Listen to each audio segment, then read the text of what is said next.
Doctors could be on the brink of a breakthrough. Migraines. How to control them. Tame a migraine. A severe migraine. Throbbing, recurring headaches. Given all the noise, navigating the migraine experience can be confusing and scary, but you do not have to do it alone. Welcome to the Migraine Guy Podcast, the official podcast of themigraineguy.com and theheadachereview.com. Now, here's your host.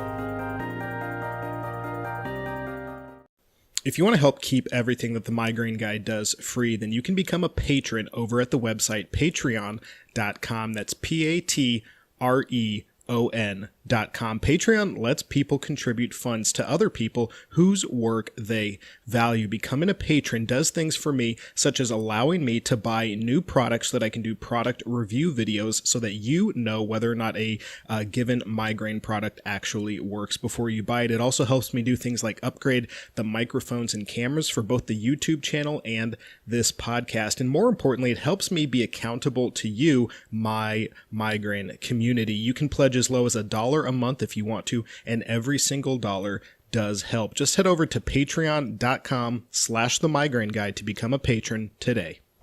What is up, pod people? It's Kevin here, the Migraine Guy. Today's podcast is going to be covering kind of a simple topic. It's just about who I am as a migraine sufferer. What's my personal history? What things have I tried? And kind of where am I at? And what do I want to do in the future? So we're not going to be doing any sort of things to think about before you travel or marijuana and migraines. Today's podcast is going to be a little more first person, a little bit more based on my experience, so you know who I am as a migraine sufferer, and that I'm not just here to try and get people to download the podcast, or I'm not just here trying to be an imposter. No, I am a chronic migraine sufferer, much like yourself. So my migraine career, my migraine history started about 10 years ago when I got my very first, what I consider to be my first migraine. I've had, everyone gets headaches every once in a while, and sometimes those headaches are very bad. Sometimes they come with some extra symptoms. I'm not totally sure if I've had migraines prior to about 10 years ago, but I definitely know that about 10 years ago is when they started becoming infrequent. So, less than 15 a month, and certainly less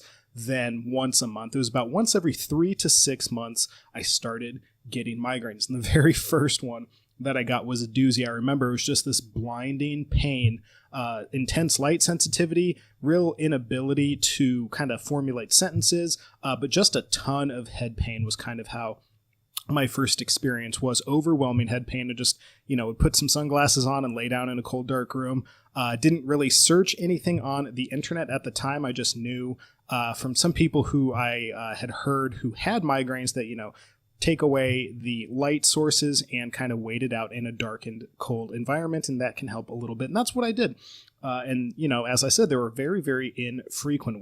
Every 3 to 6 months, one would pop up, and it was almost always correlated with some pretty poor sleep on my side. So it was almost predictable that if I was getting a bad night's sleep, that I was going to get a really bad migraine the next day. Which is why I was so vigilant about trying to get regular sleep. It was pretty hard back then to get regular sleep. It's still pretty hard, but it was very hard back then as I was working about 35 to 40 hours at a coffee shop, and I was also going to undergrad. I was doing my bachelor degree, being a full-time student as well, and so there was just a lot of stress there. It was very hard, working at a coffee shop. The benefit is that the hours are very, very flexible because they're open very early and stay open very late. The downside is that you either have to wake up really early or stay up really late on top of doing all of your schoolwork. So at the time, At the time, I just assumed and talked to a doctor, and they kind of confirmed that, you're under a lot of stress and your sleep is inconsistent, and they only occur when you don't get kind of nights of they only occur when you get kind of inconsistent sleep over a week's period or so. So here is some, I think it was Imitrex he gave me. But he said they're probably just going to go away on their own since they seem to be entirely stress related. And then, for about the next 2 years, they kind of were at that same once every 3 to 6 month cycle. The medication, the Imitrex he gave me, I'm a reader, and so I read through the very, very large, a little insert that they put in all prescriptions that kind of tells you everything about the prescription, and the amount of side effects and all of the potential things that could go wrong with it scared me into not really using it. So I just kind of relied on sunglasses and cold, dark environment and patience until the migraine would break. But it was pretty easy to wait because they were so very infrequent. And then some weird stuff happened. Not really migraine related, but just other physiological things related. And the migraines kind of subsided, and I was getting some pretty intense joint pain. I had different doctors tell me it was either arthritis or tendonitis, and was trying to do a few things to get that alleviated. Turns out that just lifting weights regularly, and maybe what would be considered some heavier weights, actually is what really tamed and reduced the pain that I was feeling from all the joint stuff. So didn't need any medications long term, and I was very thankful for that. But once about that 2-year cycle ended, the migraines came back, and they came back pretty full force. So now we're talking about 4 or 5 years ago. I remember because it was a spring semester, it was February, and I was thinking to myself, man, this semester is going to be so easy. I'd had, a series of pretty difficult graduate level semesters, graduate school semesters, and I was looking forward to this particular semester because the 3 classes I was taking were what are called core classes. And so they're lighter load classes, but they're to get you kind of familiarized with some core material in areas that you're not going to be focusing in just so you're competent. But it's core classes, and so it was a lot of basic reading, and some of it I had already done. And I was thinking this semester is going to be so easy. I was looking forward to it. And then I remember it was the first week in February, and day after day after day, I was just getting terrible migraines, things in the 6 to 8 pain range, basically waking up with them, going to sleep with them, waking up with them, going to sleep with them, sleeping poorly because I would wake up in pain, unable to fall back asleep because I was in pain. It was just terrible, and it seemed to come out of nowhere. And so after about 2 weeks of that lasting, I went to see my very first doctor here in Lincoln about migraines. And he was a nice guy, but fairly incompetent when it came to migraine treatment. He just went through a list of medications, and after about 6 months of them not really putting a dent in my migraines, either prophylactically or abortively, he moved me on to a neurologist. The neurologist kind of put his hands in the air and said, well, I don't really know what to say. You've gone through so many medications. Maybe you don't have migraines. That, by the way, is a quote. He said, maybe you don't have migraines. He said, maybe you've got some sort of sleep problem. And I said, well, I know that I don't sleep well. No one in my family sleeps well. But doesn't that also allow for the possibility that I am having migraines comorbidly or, in conjunction with my bad sleep? And he kind of, shrugged his shoulders and said he didn't know what to say. So that was a neurologist. That was a brain specialist, really helping me get my confidence up in the medical community. But of course, it was just one neurologist, and I know there are lots of good ones out there. It was just very frustrating. And at this time, right, this is, month after month, 6 months of them being chronic, of getting more than 15 a month. And it was becoming to the point where I was thinking to myself, well, this is it. This is my new life. This is life with migraines, and started really getting invested in migraine community online. Well, at least I was using the resources online. I'm not a big, contributor to something when I'm new to it. I tend to sit back and see how the culture is, and then I'll engage eventually. But one thing that I was noticing was that I would have questions about the medications I was being put on. And like a lot of people my age, my first instinct is to go to YouTube and type in something like sumatriptan, migraines, help, and push enter, or something like that. And I would find a couple videos. There are some people out there who have some stuff out there, but almost everybody who puts stuff out on migraines doesn't do it anymore. It's older content. The quality is quite low, both visually and audioly. The audio and the visual quality is quite low. How about that? I am in grad school, I promise.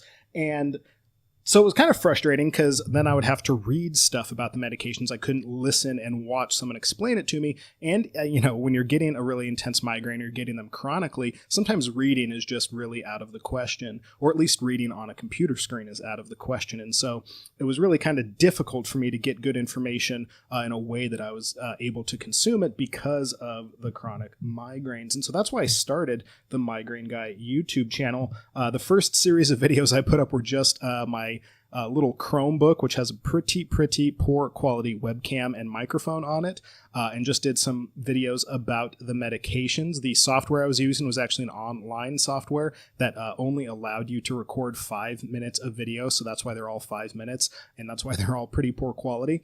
But I threw those up there, started the channel, and then just kind of waited to see if there was going to be any bites, any nibbling, anybody who was going to find this content valuable. And so I kind of set a limit for myself. I said, well, I need 5,000 views before I take some more steps to make the channel better, to really invest some time and a little bit of money to doing different topics and stuff like that. So I threw up the videos and then took about 6 months to just wait and see if people were using it, or at least viewing it, and eventually hit 5,000 views. And I thought, well, this is the number I told myself.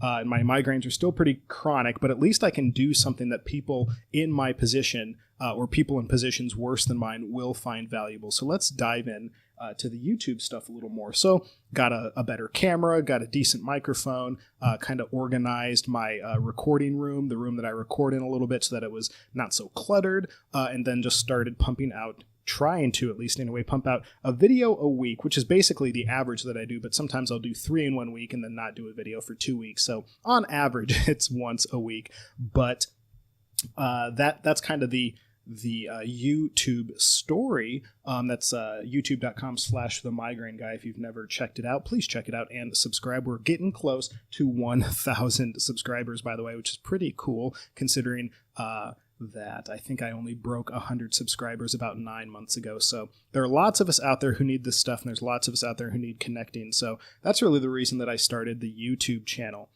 And as time went on, my migraines stayed the same, and I eventually saw a headache specialist in Omaha, Nebraska, which is about an hour drive away from where I live here in Lincoln, Nebraska. And the headache specialist, he was a Polish guy. Golnick was his last name, Dr. Golnick, and very funny, very animated. He liked the fact that I was doing philosophy.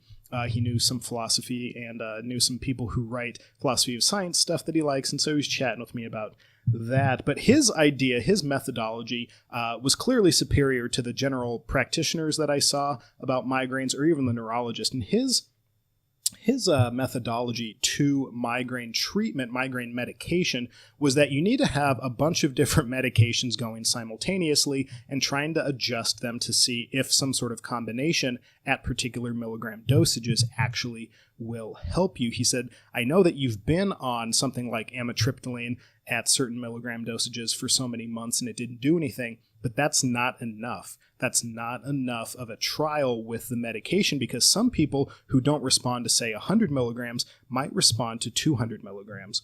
And I can't remember off the top of my head what safe milligram dosage is for amitriptyline, so maybe 200 would actually kill you. But you get the picture.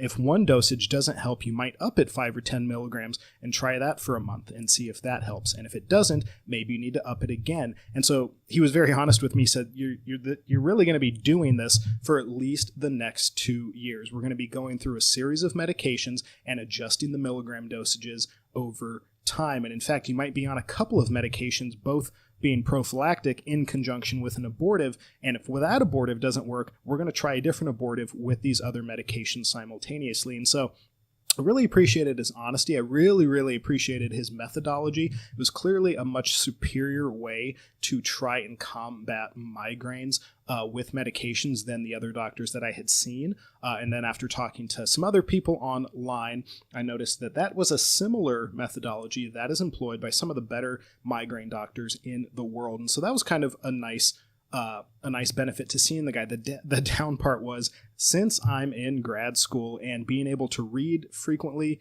and being able to read and understand complex material, in addition to needing to be able to write paper after paper after paper every semester, in addition to needing to be able to stand in front of students and teach them, as a grad student, I just wasn't able to commit to trying the medication regimen that he wanted me to try. It was a little depressing because I liked and wanted to employ what he was saying, but the medications that we were using were the ones that have real serious, pretty intense cognitive side effects for me.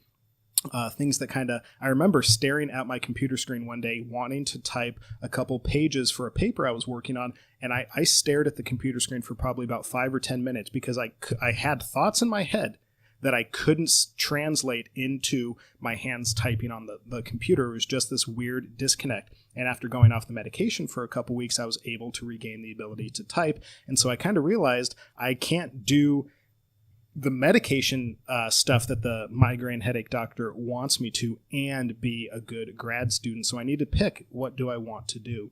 And that was when I just decided, well, I have a couple years of grad school left. I'm just going to grind it out. It's going to suck. It's going to hurt. I'm going to wish that I had done the medication. But of course, I really, really am working hard towards getting my PhD. So I want to focus on that, even though it means that I'm not going to be able to do the thing that I really want to do, which is to try and get more control over my migraines. And so I just made a conscious choice, told the doctor, hey, expect to see me in a couple years, but until then, I just can't commit to what you want me to commit to.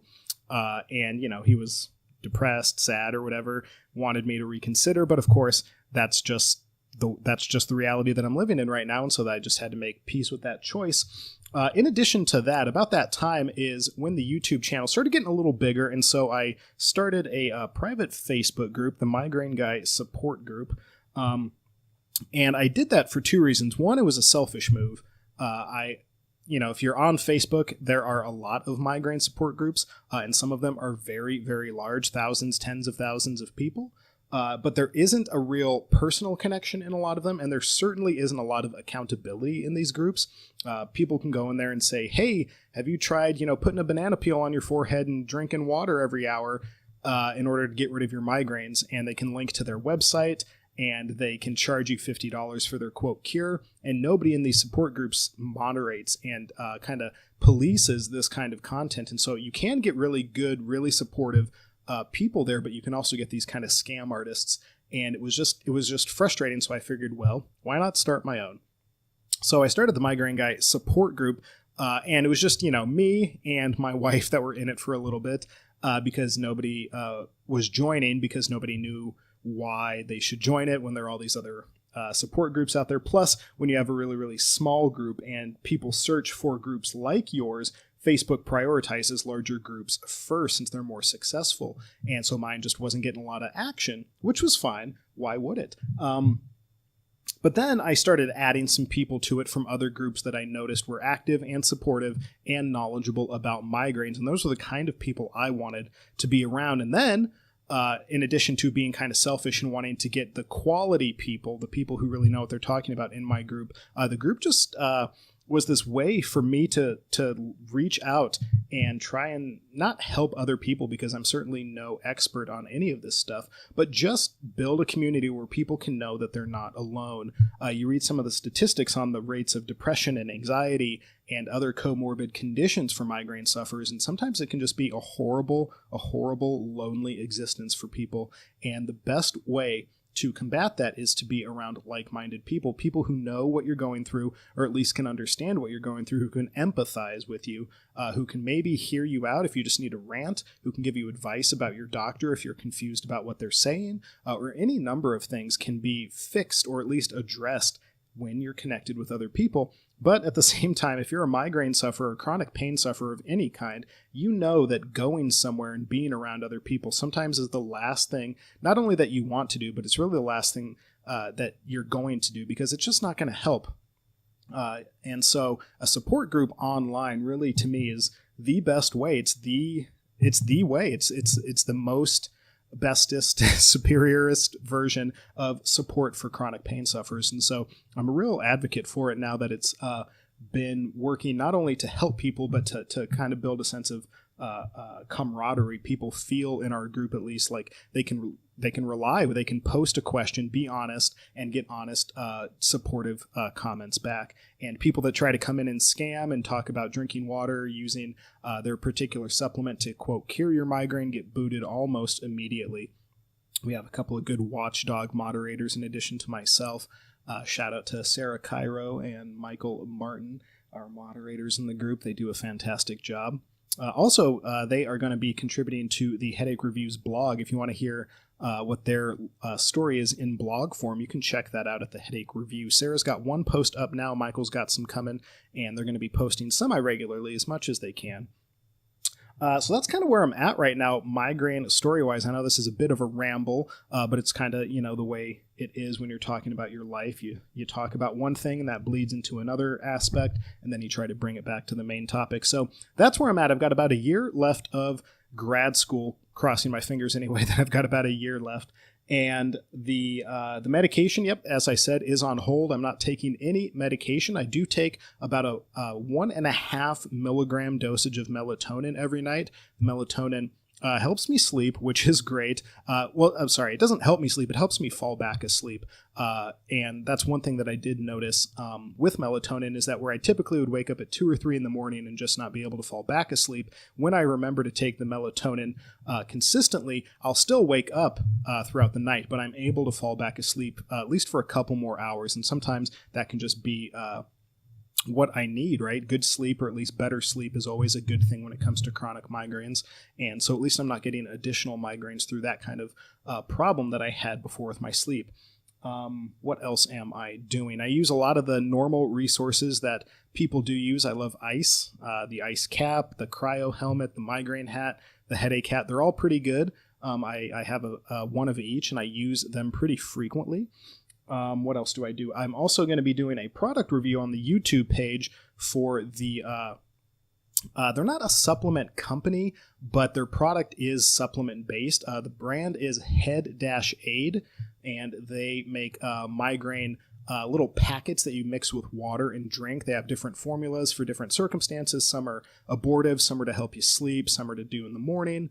A couple of theirs have been helping me quite a bit. At least they seem to be working. It could be entirely placebo effect, but the yellow package, I can't remember what it is in terms of what the ingredients are. But the yellow package I've been doing when I notice that I'm getting, a lot of jaw and forehead pressure, which is pretty much a warning that a migraine's coming, and that it'll help for a little bit to take some of that pain away, which is nice. It's not 100% effective. It doesn't always do it, and even if it does, sometimes the migraine pain will keep going even after I've taken it. But in general, it's been just a nice little tool to have in my arsenal against migraine. So look for the product review of that coming up soon on the YouTube channel.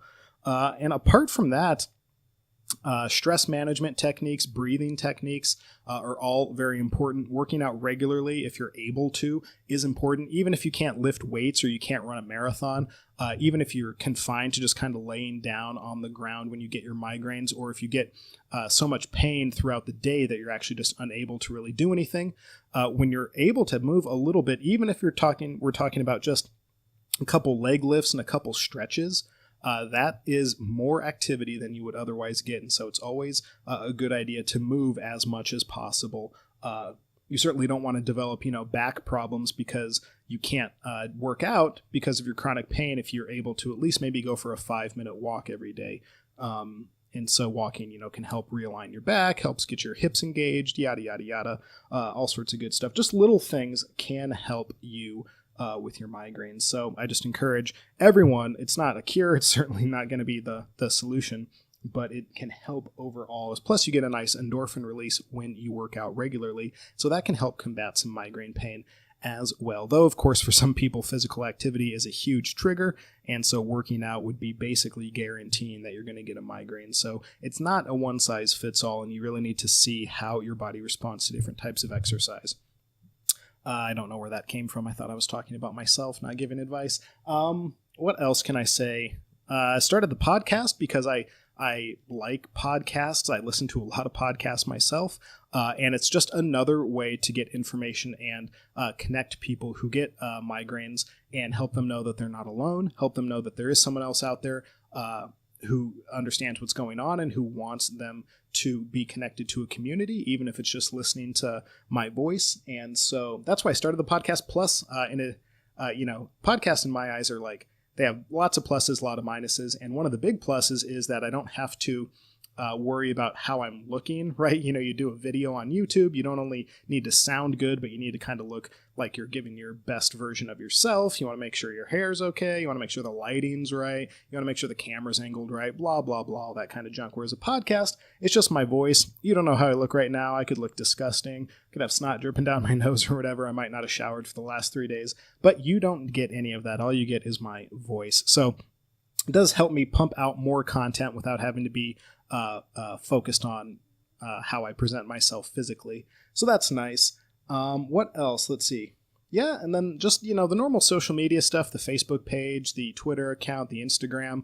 Those are just ways to connect with people. People who like Instagram might not like Facebook or podcast or YouTube. People who like Twitter tend to be pretty passionate about Twitter and sometimes don't really care about any other social media. So just having a presence on all of those platforms gives me the ability to connect with different kinds of migraine sufferers. And by kinds, I mean people who prefer certain kinds of social media. So don't want to, leave any stone unturned when it comes to helping people connect in the migraine world, letting them know about upcoming conferences or anything like that. You don't want anyone to miss out on content just because they're not on a particular social media. So that's kind of why I started all of it. That's my migraine history. That's kind of where I'm at in terms of planning for medication in the future when I go back to see that headache doctor. Other than that, I'm a pretty normal guy. Don't do much that's super interesting apart from the normal things that people do around their house or with their families and stuff like that. I just get chronic migraines. That's why the name is the Migraine Guy, just kind of an average name because I'm kind of an average guy. And hope that this was interesting. If there's any questions you want to ask me, feel free to hit me up on social media. That'll be the end of that'll be the question of the day. To end the podcast will be, what do you want to know about me that I didn't talk about, or what can you relate to or not relate to as regards my migraine story? Hit me up on Facebook, Twitter, Instagram, everywhere at The Migraine Guy. Make sure to check out the YouTube channel and subscribe. We're going to be doing, I guess this is pretty exciting. I've got maybe 5 or 6 different items that I'm going to be giving away over the next couple months. We're also going to be doing on Facebook. We're going to be doing Facebook Live videos every week starting probably mid-July. I'll be doing a little, 20, 30-minute Facebook Live video, just chatting with you, talking about some things, answering questions that you have, promoting some particular events that are coming up. So if you're interested in that, make sure to like the Migraine Guy Facebook page. Let's see, there's a conference coming up in July. If you check out the Facebook page, you'll see the link to it. I'll put it in the show notes also. It's going to be more of a supplement and a nutritional way to approach your migraines rather than the Migraine World Summit that happened in April, which was focused more on medications and having doctors tell you kind of what the current landscape is in terms of migraine research. This one coming up in July, I think it's called the Headache Summit, actually, is going to be primarily focused on diet and supplementation, so that it'll be good information. I don't quite know. I haven't had a chance yet to research a lot of the speakers that are going to be there. A lot of them do have things like doctor, MD, and PhD in their titles, so that's promising. I tend to be skeptical about people talking about supplements and diet in relation to migraine, just because they can sometimes overdo their oversell their position, especially given some concerns about quality of the supplements you get if you live in the United States, for example, stuff like that. But, take all that with a grain of salt. I am excited. It's a free conference. It's online, and I think they're having 30 talks. So you get 30 talks for free just for giving them your email address when you register. So it'll be fun. Might do Facebook Live videos that kind of are responses to the different talks at the conference. That'd be kind of fun. A lot of stuff coming up, but until next time, pod people, take it easy, and remember, you are not alone.